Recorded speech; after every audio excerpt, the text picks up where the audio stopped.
Hello and welcome to Unscripted, where myself, Katy Davies, and Sarah Atkins, we're both human design readers. We love chatting all things human design. So we have our little podcast, Unscripted, where we just talk about all the things human design that have come up in our world today. Hello, Sarah. Hello. And it's been a while since the last episode. So quite a lot has kind of occurred, I would say. So we were just having a little chat about what we should kind of talk about. And there's almost like too many things, too many ideas and too many directions we could go into. But then you said something about actually you've been reminded that we can get distracted by all of these minutiae and like multiple different things that we could talk about. But sometimes there is a need to bring it back, to rein it back in and bring it back to basics. Yeah, so a lot of conversations I've been having with people about human design, I've actually been reminding them of the basics. Like you say, there's kind of a hierarchy with human design, and it might sound a bit boring to go over that piece time and time again, like type, strategy, authority, profile. But actually, when you are working with it, there's a reason why human design readers and experts try and get you to do that piece first, because they are really influential, important pieces that when we align our energy with our type, our strategy, our authority, our profile, then all the other pieces, all the maybe it might seem slightly more exciting, the gates and the where our arrows pointing and our determination, like all those pieces have given me huge insights and huge things. But if I forget about my emotional authority along the way, it doesn't matter because I've just messed it up by making the wrong decision in the heat of an emotion. So as this is our first Substack recording, we do have lots of other episodes over on YouTube. I thought maybe we'd start there with like, what is something that really helps you? Because you're a generator. Yeah. And I'm a manifesting generator. What really helps you, and also maybe other types in your world, because I know you have the other types in your family. What's something that actually is really helpful for you to not forget about your type, your strategy, your profile or something? So, and I got called out on this by other people, you being one of the people that called me out on this, which is the funny thing. I have a massive tendency to overanalyze and overthink. Now, this is not just because I've got an open head, open crown and open ajna. It's quite common with generators. So generators are meant to do, we're meant to respond. But one of the most common things, like we're meant to be in our body, but one of the most common things with generators is that we can go into our head and overanalyze. And that actually quite often causes the frustration, which is that sort of out of alignment energy that we have. And I had this literally a month ago where I was sort of looking at my business and sort of where I wanted to go. And it's like things I have been, this is the hilarious bit, right? So this year so far has been my most successful from January. 2026 has been one of the most successful starts to my year ever. So then I was like, but what am I doing differently? And I started trying to overanalyze and asking questions and and getting stuck in there, but I can't see what it is. Like I don't know. Can't put your finger on how you can replicate it and do more of it. Yeah, exactly that. And it's like, but why do you have to? Oh, maybe I don't. Maybe I just keep doing what I was doing at the beginning of the year and not over planning or overthinking, actually just following the response. Following the sacral response. Fancy that. And sometimes we need a bit of a kind of proverbial kick at the backside and go, what are you doing? Why have you started overthinking? I'd finally reached a point where I was just responding, and then I started questioning it. Why? Yeah, that's really interesting. So by letting go of the overthinking. You had the best start to a year yet, but then it kicks in after a few months going, well, how did I do that? And literally started the overthinking, which was then ruining your natural, because all of human design is trying to teach us how our energy naturally wants to play out in the path of least resistance, kind of what works best for us. And that's literally what you were doing. So you weren't really thinking, you were following your responses. And then, of course, the logic, the strategy, the business planning type thing came in. You're like, right, well, I need to figure out what I did. What you did was actually let go of thinking about what you were doing. Yeah. Which is bonkers, isn't it? But it's so easy. And I guess this is where I think it's important to share this, because just because we know about human design and we've been doing it for quite a long time doesn't necessarily mean that we always get it right ourselves. It's very easy to slip. It's much easier for me to direct all my clients to following their human design than it is for me to follow mine, because I actually said this to somebody the other day. What I need is someone following me around in my life, pointing out my human design to me as I go, like, that's not aligned with your tier 4 profile. Don't forget you've got an emotional authority. Don't forget your manifesting generator. Don't forget, like, is that really aligned with that? And in a way, that's kind of what I do for my clients, not all day, every day, but a lot of them have voice note support, and they might say something and I'll kind of say, yeah, but that is or isn't in alignment with your thing. It's like, I need that too, because I forget my own design, because there's so much noise, there's so much busyness, there's so much, all these things, and we lack, like everything that I do, I say shut out the noise, which is why I love human design, because human design is trying to help me bring my inner voice to be the loudest and shut out the noise. But like you say, we're not perfect doing it, even though we help others. Yeah, not at all. And it is quite funny because I'm being personally challenged in this myself at the moment with a particular client who is, I'm helping her with some energy work. And she's a very, very experienced psychic channeler, healer. So like I've got to try and quiet my mind chimp, because she was saying that basically she can't do it for herself. So she needs me to kind of do the work, but I'm just like, I literally have no idea what I'm doing. She was like, you've got to stop trying to fix. You've got to stop trying to race ahead and looking for the solution. You've literally just got to follow the flow.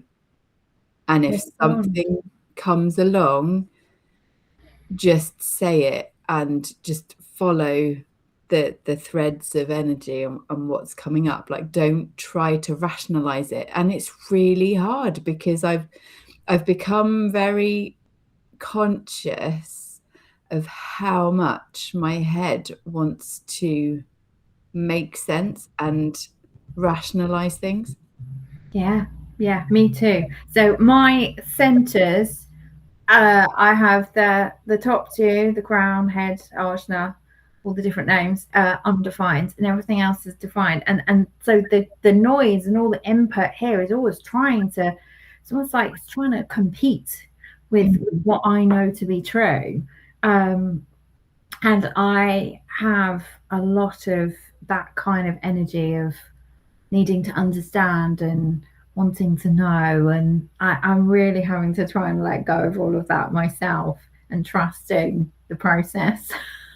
It's quite hard though, isn't it? Because I think I've definitely worked hard on building up my self-trust, but, and I know you will understand this, I like to have reasons like why something happens. I don't know, I guess I liken it, you know, when you do, you've got an oracle deck and you pull a card, and most oracle decks come with a guidebook, don't they?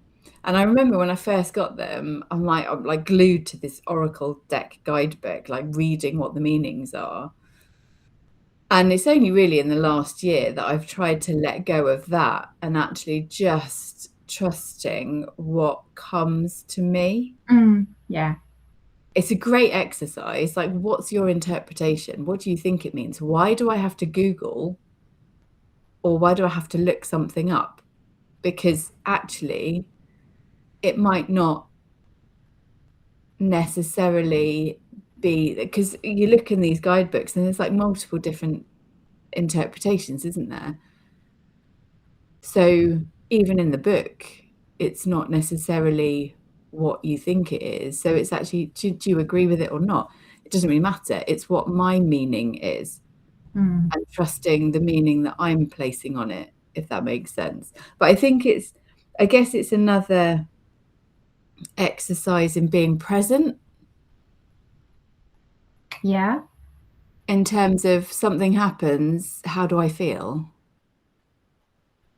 And validating how I feel, or validating the thoughts and feelings that come up in the moment, rather than trying to rationalize, because we're both emotional authorities, aren't we? Yes. And I remember when I read about that, and I was like, oh my God, that makes so much sense. Like, whenever I felt emotional or a particular way, like if I felt melancholy, or if I felt sad, or if I felt really happy, my mind automatically searches for a reason for the emotion. Do you know what I mean? And Yeah. I do it in a negative way, like, God, I don't know why I'm so sad, or I don't know why I'm so tired. But do I have to have a reason? Why can't I just feel? That was one thing that I found interesting about the description of the emotional authority. And if you're watching this, you don't have an emotional authority. It's 50-50, isn't it? Yeah, Kind of 50% of us have an emotional authority. So it's a high chances you might live with someone, you might know someone, work with someone who has an emotional authority.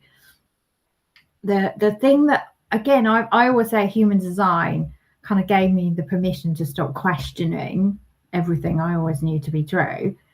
And when it's written on paper, like, we shouldn't need permission, but it literally says, as an emotional authority, remember reading this somewhere, you might just wake up one day miserable. Yeah. And that's no reason. There is no reason.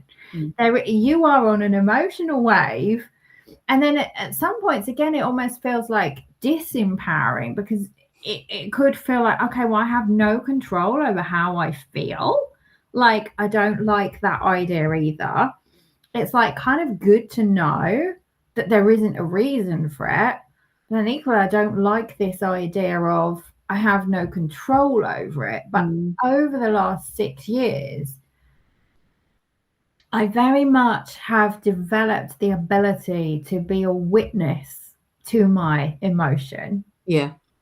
And so if I wake up and I'm feeling a bit flat, or a bit fed up, or whatever, it's like, okay, I acknowledge it and I notice it, but I don't know how to explain it until you're sort of in it and you're living it. It doesn't necessarily then control me and control my day. I just accept that. And it's almost like, by knowing that, having that acknowledgement, having that awareness, it's like, okay, well, I feel a bit flat today, but it doesn't have to mean anything. It's not like my life is spiraling out of control and I have to change it, because I know that at any point it will just change. Yeah. And that's it. Like, you've hit the nail on the head. It's like, just because I feel a particular way doesn't necessarily mean it's wrong, and it doesn't mean it necessarily needs to be fixed. And like you say, you know it's not going to last. Yeah. And there is some relief in that. Yeah. That I'm just having a down day. Yeah. And that's okay. Because tomorrow I might be massively up. Might be massively overexcited. Yeah. But again, navigating that emotional authority is again knowing that, okay, I'm super happy about everything today. Don't say yes to everything. Don't agree to everything. Don't like commit to all these things, because tomorrow you might wake up and go, oh my God, no. I've done that. You done that? I've done that, yeah. It's when you also make the impulse purchase because you're like, oh my God, this seems like the best idea ever. I'm just going to get it. And then the next day you're like, oh, why did you do that? Like, you're clearly never going to commit to that, or you're never going to see that through. Like that, you just because you had the energy for it yesterday does not mean you got it forever. Yeah, so I think that's why going back to those basics of like, okay, there's lots of other authorities. There's a splenic authority. There's, you know, different authorities.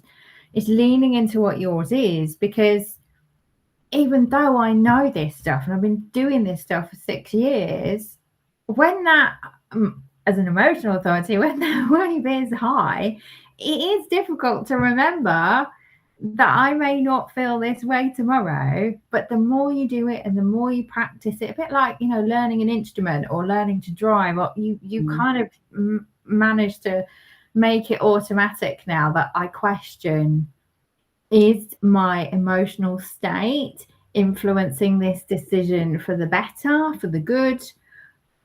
You know, I always have a bit of a rule of thumb about buying something. Like, it's a sliding scale for me. The more attention I give the decision is based on the impact of the decision. So like, when I'm buying a car, I can't just rock up one day and just buy a car because it's the first time I've seen it. It's the first time I've thought about it, because I might be unduly influenced by the very sunny day, the very shiny thing and whatever. But if I've thought about that consistently for a long time, it doesn't matter really what the weather is, what the day is. If I constantly think, oh, I'd like that, oh, I'd like that, oh, I'd like that, then that's fine. Yeah. Whereas if it's, you know, do I want a cup of tea or not? It's like, okay, well, if I make it and I just don't drink it, who cares? So it's that sort of scale, isn't it? Of like, how much does it matter? Yeah. This decision and what mood I'm in and agreeing to things. I think if there's other people involved, again, I'm much more cautious. Someone invites me somewhere, someone will ask me to collaborate, someone wants me to do something. It's like, am I really excited? Would I still think about this tomorrow in the same way? Well, do you know what? We've had a funny incident with that over the weekend, because the best way I can describe it is like kids' birthday parties, right? So with my youngest son, who is also an emotional authority, he got invited to a party like a month ago, which totally understand. You have to send out invites and kind of plan. And at the time, he was like, yes, absolutely want to go. And then, so that was yesterday. But then what we hadn't taken into account, obviously, is his emotional wave, but also the build up to that party that was yesterday afternoon. So he had a big school trip, which I helped out on Friday. So that was a long day. We went over to Wales, southeast Wales. And then he had a party, which was a bit last minute, but he was at a party most of the day on Saturday. And he loved it. He had such a good time. But then it meant on the Sunday, he was on a bit of a downward trajectory, like energy and like emotions wise. The party yesterday was awful. The party was great, don't get me wrong. And the people and the kids were lovely. But he couldn't do it. We went just to see how he felt when he was there. He lasted about 45 minutes, bless him. But there was so many big emotions and he got overwhelmed. He got really upset. He wanted to stay. He said, I'm really torn. So he's got a line 5 in his profile as well. He wanted to stay because he didn't want to disappoint his friend. But at the same time, he didn't want to be there. So he was like, what do I do? And I was like, okay, well, you've done 45 minutes. I think that is okay. We can go and sort of say thank you for having me. And how about if we go home? He was like, and the relief on his face. And once he got home, and he said, I think I just got really overwhelmed, Mummy. And I was like, and that's okay. Yeah. What type is he? He is a projector. He's a projector. So that adds into it, doesn't it, as well? Like, so we always throw in these caveats of when you're looking at the individual pieces, the whole chart comes together. So, you know, as a manifesting generator with all of my motor centers defined, I've got a lot of energy to give. So I potentially might have lasted an hour before I got tired and overwhelmed. Whereas as a projector, that again in itself is a different energy.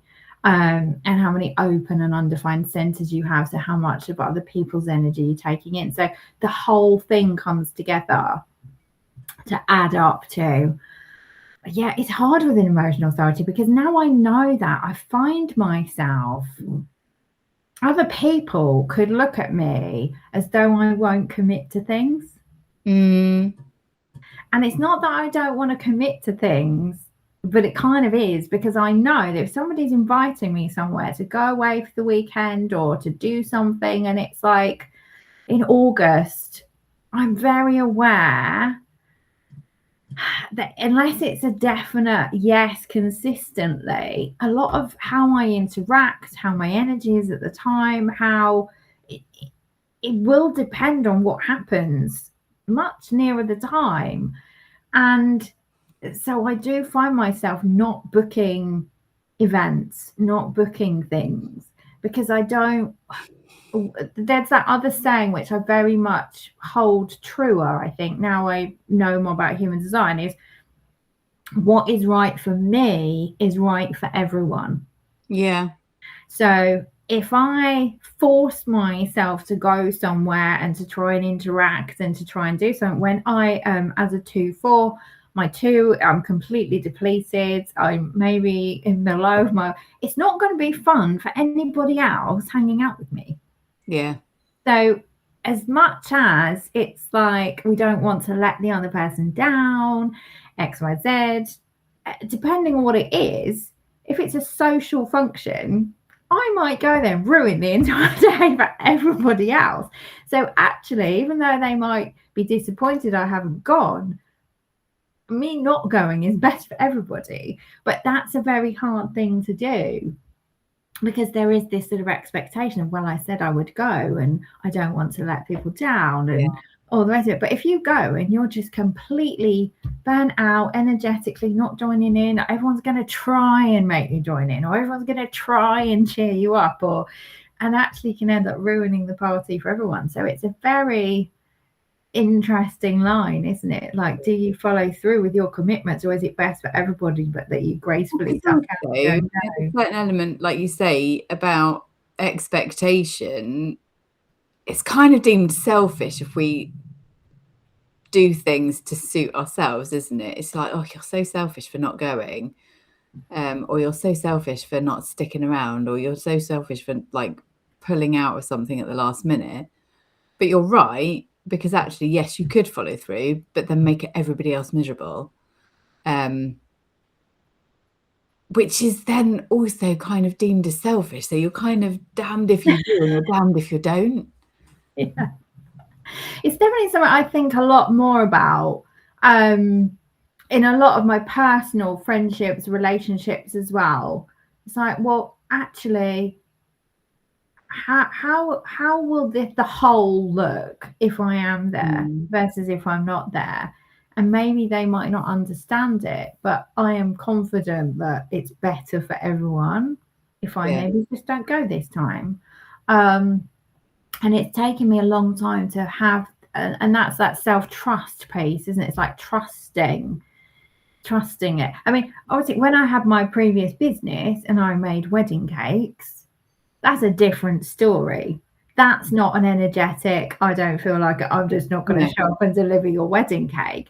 That, in those instances, that has a finite negative consequence on somebody if I don't show up and do my things. And I very much believe, actually, that, you know, I mentioned the 4 motor centers and I've got a defined will. I very much feel that center helped me run my cake business. Kind of like finding that extra power, finding that extra motivation, finding that extra ability to show up no matter how I felt physically, to do the job and deliver and get the stuff done on a timetable that wasn't mine energetically. Now I look back, I kind of can see how my human design helped me override some of the things to get that job done. But now I don't have that job, and that's not what I do anymore. I don't want to be in a situation where I have to constantly force and override how I feel.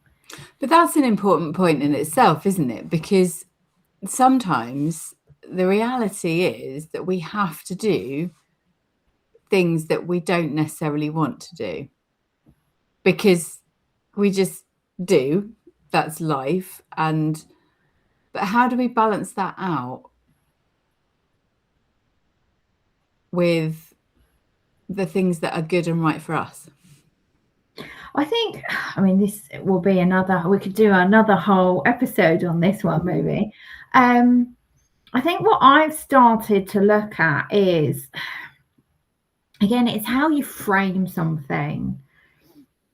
And there's quite a few things, again, in my personal life that I might not want to do, but I know the other person will benefit from me being there. And so what I kind of end up making is like, okay, well, I don't want to go, and I don't want to be there, and I don't want to do that thing, but I do want to support that person. Yeah. And so then you can turn it around to, okay, well, energetically, then I have the energy to support that person in the way they need. I think, again, work-wise, once I understood what happened, I did make a change. So my business no longer needed me to completely override my energy, because there's only so many times you can do it without burning out and without it actually impacting your health. So again, if you know that there is a situation where you are literally overriding your energy, you have to build in a buffer. You have to build in a recovery time. You have to build in a, as a 2 profile, I will build in a day of I'm not talking to anyone, and I'm going to be at home all day, and I don't have any meetings in my diary, and I allow my manifesting generator pottery aroundy day. Whereas if I didn't have that awareness and I consistently just had a diary full of things that was overriding my energy, I would crash and burn. And again, if you're a projector with maybe no motor centers defined, there's going to be a lot less ability to override your energy before you crash and burn. Whereas I potentially have a bit more ability to keep going before I crash and burn. So again, it's getting to know your own stuff, isn't it? What recovery time do you need? How many times can you keep going and do these things that you don't want to do before it all comes crashing down? And that's about getting to know yourself. And I think human design gives you a guide as to where to look for how that could look, if that makes sense. Yeah. I think you answered that really well. Did I? Yeah. Do you think it's a good debate? That's a bit, sometimes this maybe's gone a bit woo, but sometimes I say things and I don't feel like it's not me saying it, but it just sort of comes out. If you just asked me to repeat what I said, no idea what I just said, I couldn't repeat it to you. That happens to me all the time. It's not like, and I wonder if that comes from my 2. Or where does that come from? Is it channeled? Is it guided? Is it just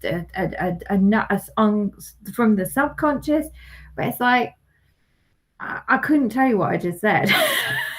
No, but isn't that's one of the reasons we started these chats in the first place, isn't it? Because I think both of us have I can't remember which one it is, whether it's a right facing. One of the arrows we've both got is right facing, and I can't remember which one it is off the top of my head now. It's just gone.